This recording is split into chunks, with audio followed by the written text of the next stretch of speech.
I wasn't scared when I lost my job. I was tired. Tired in a way that settles deep into your bones. I had given my all to a company that had no respect for me or anyone else who worked there for 3 damn years. So when it ended, I didn't feel panic. I didn't feel stressed. Instead, I just felt relief. Relief to not have to walk into that building anymore. Relief to not have to see certain faces and to avoid staring eyes.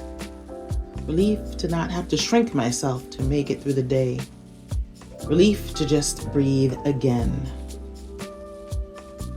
And in that space, the one between sudden endings and unexpected beginnings, I found me. People talk about unemployment like it's a pause on life, but not for me. I didn't stop being productive.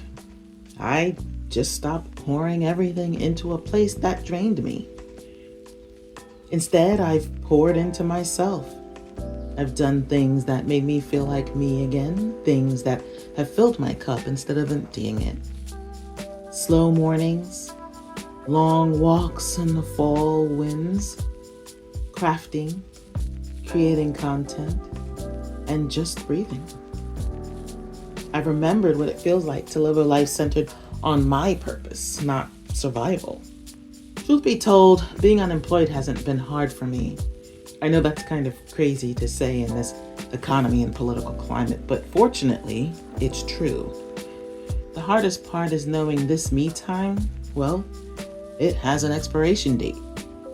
I know I eventually have to return to structure, to someone else's schedule, someone else's expectations. And I'm not afraid to work. Truthfully, I enjoy working. Having purpose drives me. I've been applying to jobs nearly every day and as such created a little job search system that works well for me. I've been interviewing like mad and it's been very promising. But I'm just afraid of losing my soul again. I want to protect this version of me, the one who's moving a little slower, breathing deeper, and remembers that she is a human first above all else. And I've stayed connected with my former coworkers, those who are still there, and those who were also unceremoniously discarded. Not out of gossip, but out of care.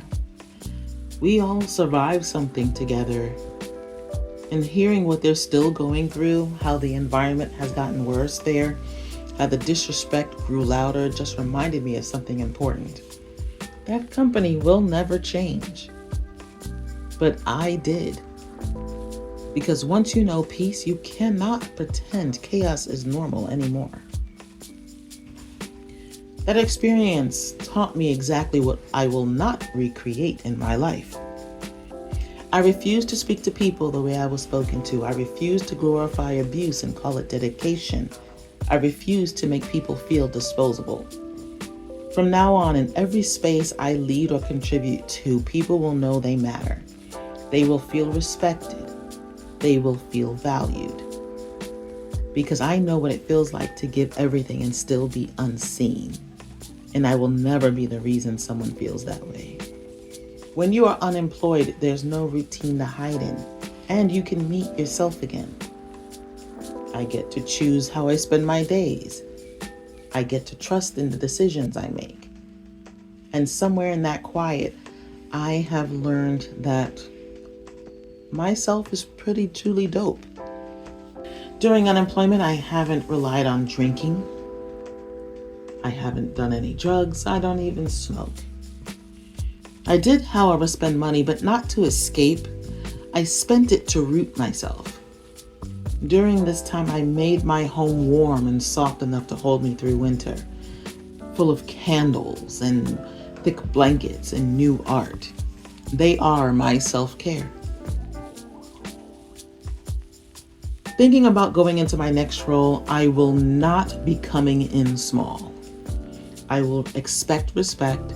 I will expect fair pay. I expect humanity.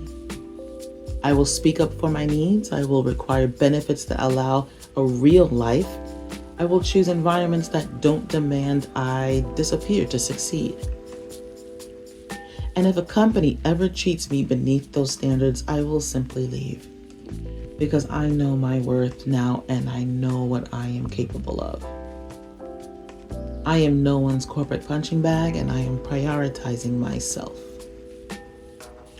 Looking back, being unemployed hasn't been a setback for me really. It's been a return to my peace, to my voice, to myself.